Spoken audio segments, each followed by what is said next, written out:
Daily Words of God. Forgive 70 times 7. Matthew chapter 18, verses 21 and 22.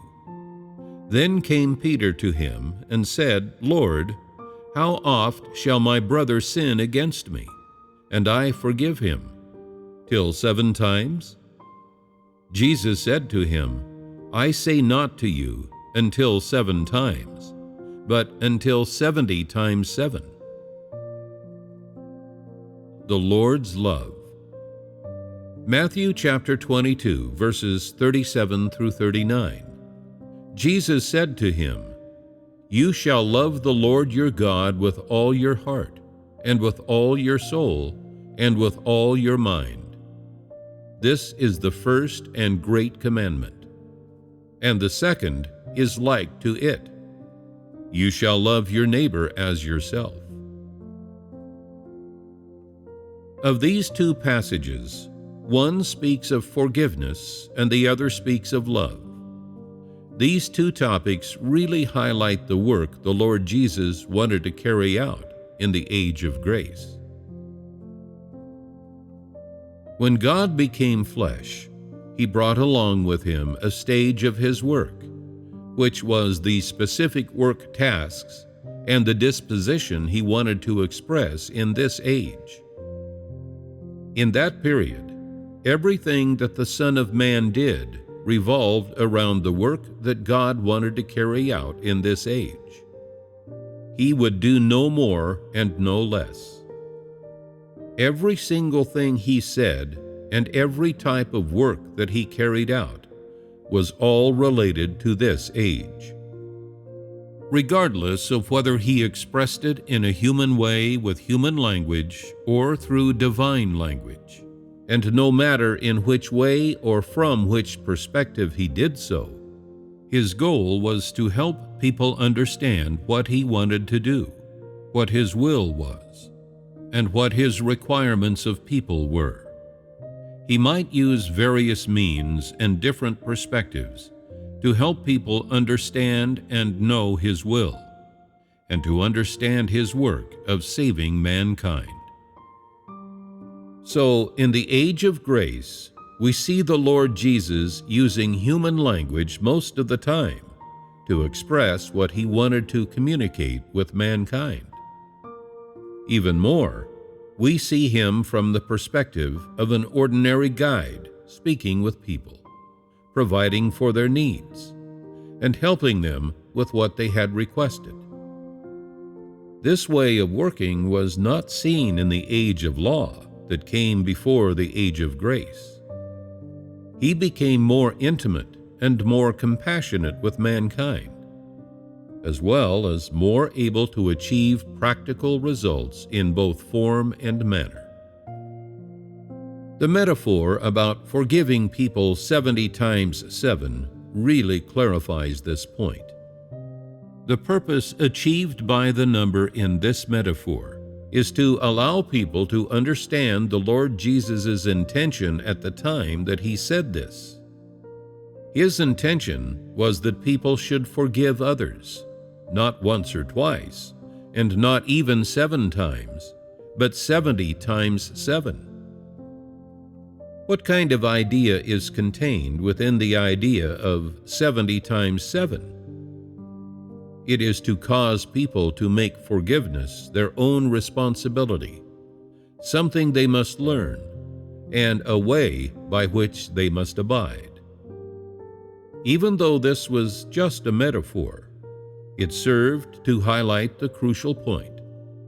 It helped people to deeply appreciate what He meant and to find the proper ways of practice and the principles and standards of practice.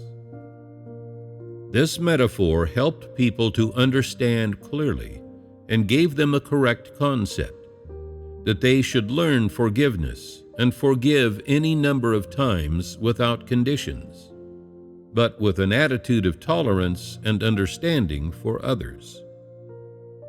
When the Lord Jesus said this, what was in His heart? Was He really thinking of the number 70 times 7? No, He was not. Is there a number of times God will forgive man? There are many people who are very interested in the number of times mentioned here, who really want to understand the origin and the meaning of this number.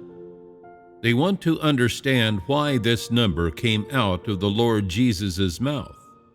They believe that there is a deeper implication to this number. But actually, this was just a figure of human speech which God used. Any implication or meaning must be taken along with the Lord Jesus' requirements for mankind. When God had not yet become flesh, people did not understand much of what he said, because his words came out of complete divinity. The perspective and context of what he said was invisible and unreachable to mankind. It was expressed from a spiritual realm that people could not see. For people who lived in the flesh, they could not pass through the spiritual realm.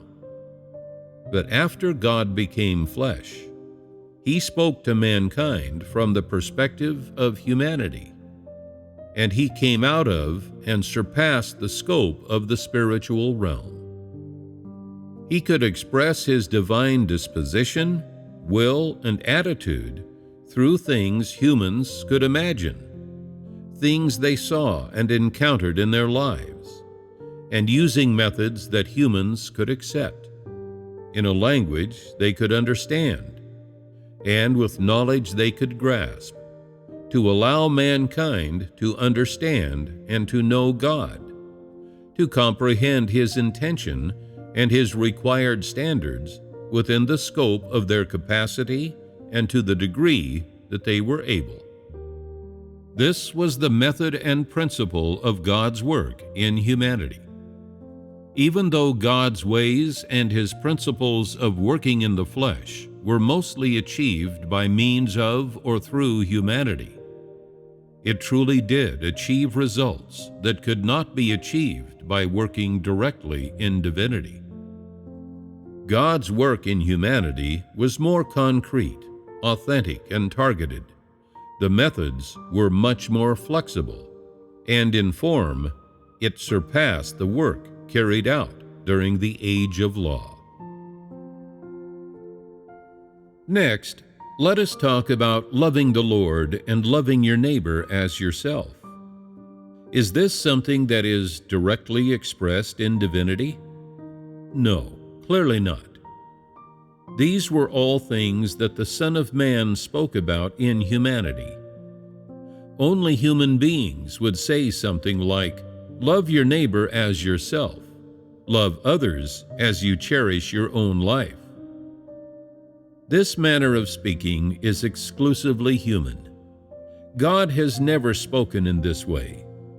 At the very least, God does not have this type of language in his divinity, because he has no need of this kind of tenet, "Love your neighbor as yourself," in order to regulate his love for mankind, because God's love for mankind is a natural revelation of what he has and is. When have you ever heard God say anything like, "I love mankind as I love myself"? You have not, because love is in God's essence and in what he has and is. God's love for mankind and his attitude and the way he treats people are a natural expression and revelation of his disposition.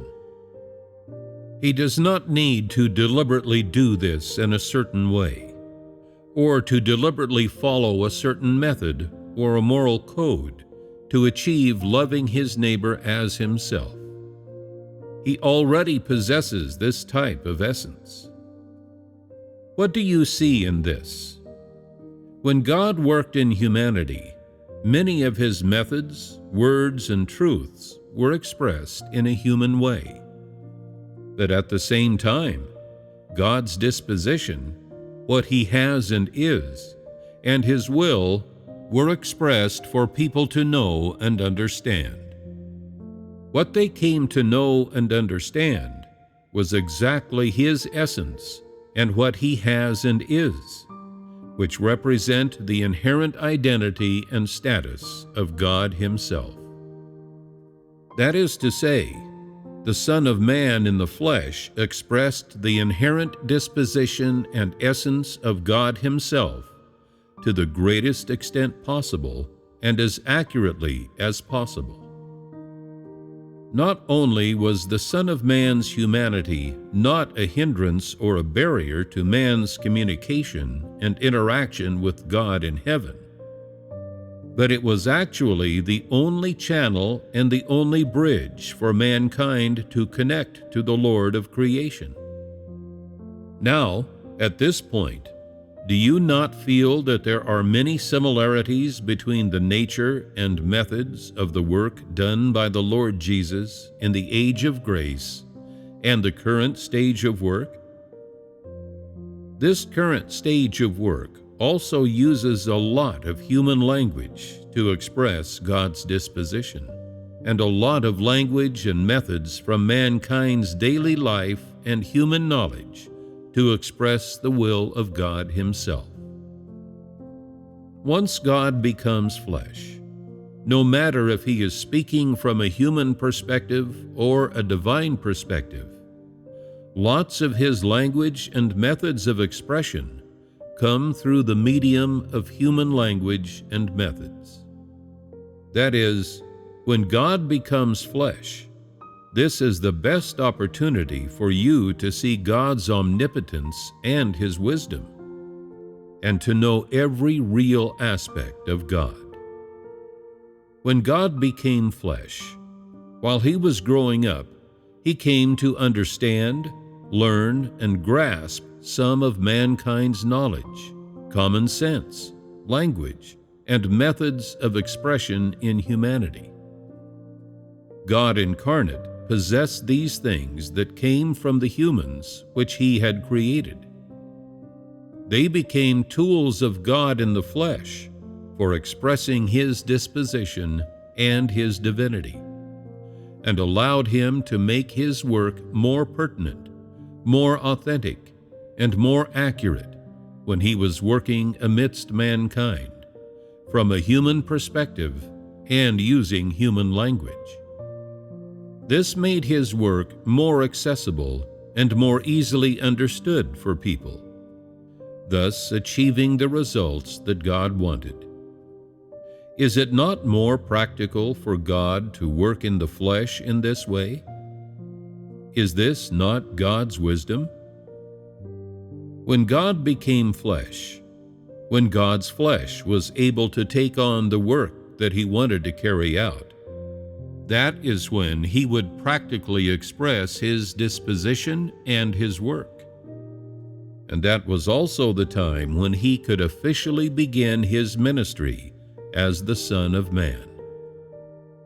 This meant that there was no longer a generation gap between God and man, that God would soon cease His work of communicating through messengers, and that God Himself could personally express all the words and work in the flesh that He wanted to. It also meant that the people God saves were closer to Him, that His management work had entered new territory, and that all of mankind was about to be faced with a new era.